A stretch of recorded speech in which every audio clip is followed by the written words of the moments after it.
into the playoff positions with their fifth home win on the spin. Gary started it all and ended it all with a brace, making Coot look like Connor for the first. I wish people would stop showing Gary the outside. Yeah. Because he's skinned everybody so far. Mamo helped himself to a couple as well. Rovers were as woeful as Cass were awesome. I'd be surprised if we concede another point all season. Hashtag Radford in. Oh, brilliant. Usual quality from Rob. Got to love it, haven't you? Well, yeah, of course. Delusions all over the show. Tell you what, though, if they got to play OKR every week, as things are at the moment, then they will score a lot of points and they won't concede many. Some of the tries were really easy to score. I don't want to take anything away from Cass, because, they did score the points and there was some nice bits. I thought the Moral Vacuum's pass for Gary's first try, I think it was, his try down the edge, that was really good play. But KR looked way off near their own line from the highlights, especially those first few tries. Absolute joke. Yeah, they just didn't look interested. They didn't look bothered. The first couple of scores were just way too easy. And then a bit of confidence, and Cass actually did, as you say, put some decent moves together. And blew KR away in the first half, and it was all she wrote, and it doesn't look like KR are interested in getting back into it. So yeah, this is a game that if it had been more interesting, I probably would have listened to the back end of the radio commentary for, but I'd stopped even checking the score when the other games finished. When the Leeds Salford game finished, I didn't even check the score of this one again until I was writing the rundown, because it was already over and there wasn't much interest there. And I wish I had more to say about what I'm sure was a great Castleford performance overall, but it didn't. When you look at a scoreline like that, you just think, when it's not a televised game. Yeah. It was the last one I watched. The highlights. It's just. Yeah, me too. And because I already knew what I was going to say, in the sense that KR are clueless. They've whatever's gone wrong has really badly affected the team, and they're nothing like the team that was playing 5 weeks ago. Nothing like it. The ebb and flow of form and motivation is just, it will forever be a mystery to me with players. I mean, that Takarangi chase back on Mamo could end up being like the meme of their season, couldn't it? Yes, because he looked like he had a chance of getting him until his hamstring went, and then. And I don't know if he even would have been playing if it wasn't for the injuries they've got and that sort of stuff, with him being the ridiculous drink driving offence that he had, crashing into a police car and whatnot. But the Smith thing last week, I was last couple of weeks I've been reluctant to kind of say it's a Smith leaving thing, but do we have to start thinking that narrative is legit? Is it going to almost will itself into existence if they can't turn it around? It looks hard for them to turn it around with no Abdul and no Lewis, and yeah. Well, the players are certainly making it a thing. Even if it wasn't a thing before, it bloody is now. I can't see any reason for him to stay. So yes, and maybe that's what they want. I don't know. Well, they're only outside the playoffs on points difference, aren't they? The table. That's what the table tells you. So can't say it's no reason to stay. No, what I mean is that I'd give Warrington a greater chance to making the playoffs than KR right now, and that's saying something. They're in a hell of a lot of trouble, and it feels like it's kind of come out of nowhere. We had three, before the semi-final, their game against Leeds, they looked terrible. You kind of gave them that one though, didn't you? Well, we gave him Coop it got on, injured, and then who else got injured in that? Was Lynette injured in that game? Someone else was injured in that game. It was Sam Wood. Yeah, that's it. And I just think they probably thought, players started saving themselves. Yeah, and then they went and absolutely shit the bed for the semi-final, didn't they? So you can't. Those excuses, as I said after that game, those excuses only work if you play well in the semi-final, and we all know how that went. So, yeah, they're not a happy bunch. They're about as happy as their fans were at towards the end of the semi-final. One piece of news that might block the urethra of pissing the league is Liam Watts has got a grade B tripping charge, 2-match penalty notice. He also got sin binned, didn't he, in the game? So I'm not sure if it was the same incident or not, but that's not great for Cass because he's been in good form recently. Jordan Abdul, do you want to confirm the Jordan Abdul news that we kind of just mentioned? Yeah, so he'll miss the rest of the season after being lined up for surgery to repair a torn quad muscle. The 26-year-old suffered the injury in the 25-4 Challenge Cup semi-final loss to Huddersfield.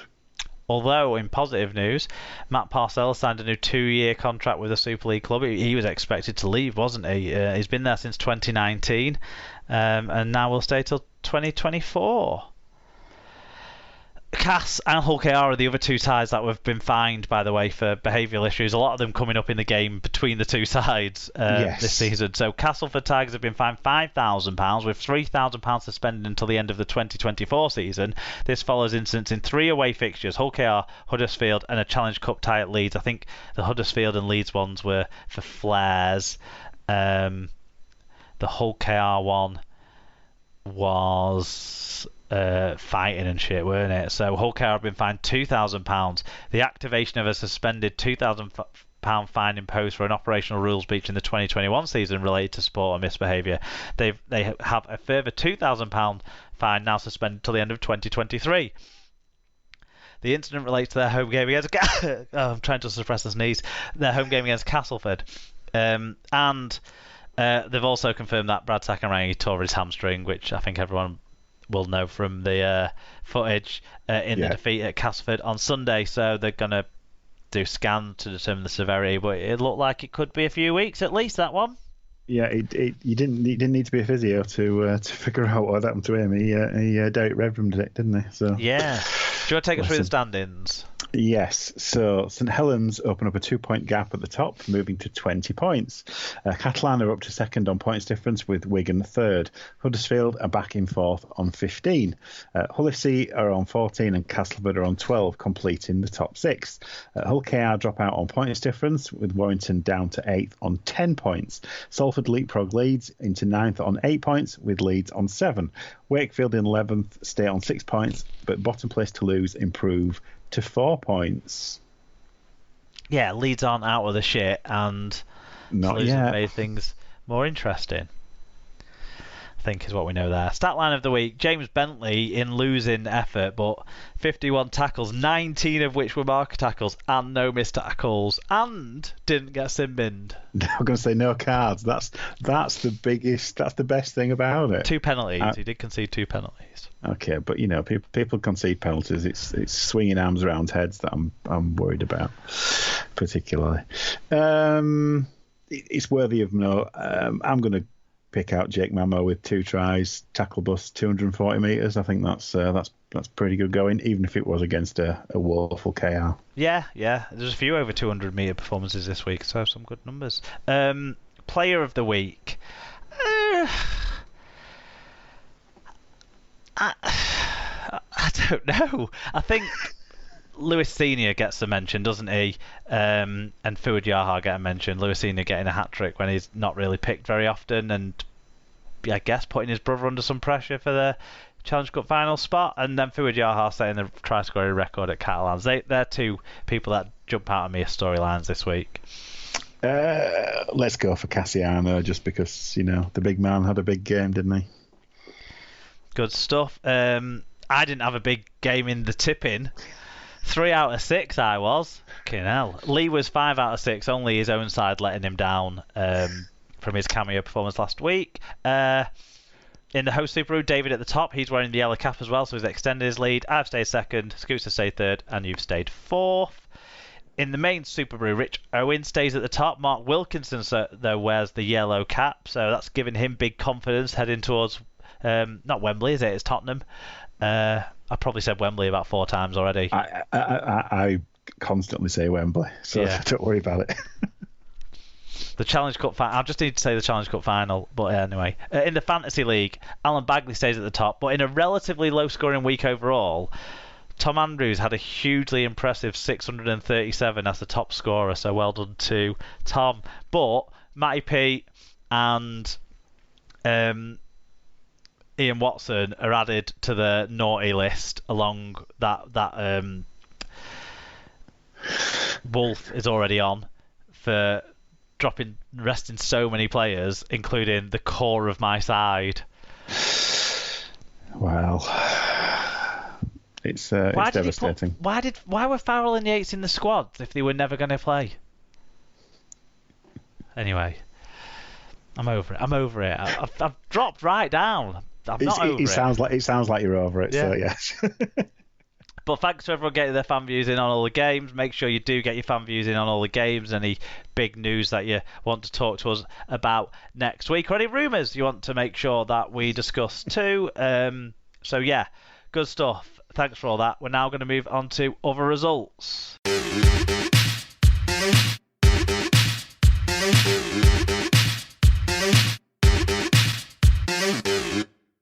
So we move into other results for this week, and it was round 1 in the Women's Super League. In Group 1, it was Huddersfield 6, York 50, and St Helens 44, Wigan 0. Do you know, Wigan creditable in the second half, but St Helens are, the machine that they are, and were dominant.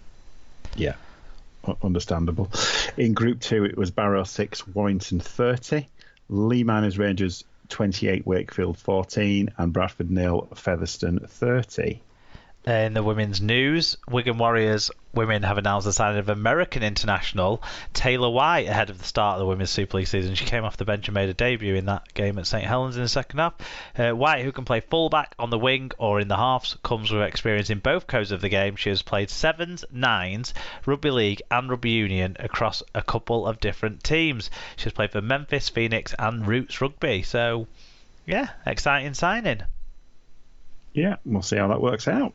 She didn't get much chance ball in hand, unfortunately, when she came on, but she looked game. Fair enough, and obviously we can need a bit of a few extra troops, looks like it. It was round 11 of the Championship. It finished London Broncos 22, Newcastle 52. It was Bradford 6, York 20. Not entirely unsurprising result. EFC got in touch about something that linked most closely to this game, so I'll read it out. EFC 78JU said, York City Knights coach James Ford called the Odsal pitch, home of the Bradford Bulls, a kids' pitch. York City won on it that day with a large fan attendance being there, as that is why Bradford decided to reopen their old famous ground. Otherwise, they have nowhere to play, as there is one place they call home. I mean, basically, is saying James Ford slagged off the pitch at Odsal. In other news, water is wet. Well, the trouble is we've got a bit of a lucrative business in stock cars and speedway at the moment, so it's a needs must situation. Much like back in the day, rugby league clubs started to supplement greyhound racing. It's just one of those things. It's an economic imperative. So you'll just have to cope with a smaller pitch, I'm afraid.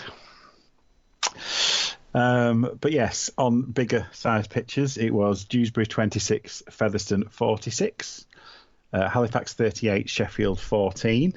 It finished Widnes 56, Whitehaven 16. Pop the Vikings said, a good win for Widnes, some good tries and better defence than the last few weeks. It may only be one win, but it breaks an awful run of defeats, onwards and upwards, hopefully. It was Barrow 26, Workington 2. And in Monday night, it was a shellacking as it finished Batley 0, Lee 52. Yeah, I didn't see that one, but it sounds like Lee were a complete performance finally. Well, I saw the first half hour. I think from Batley's point of view,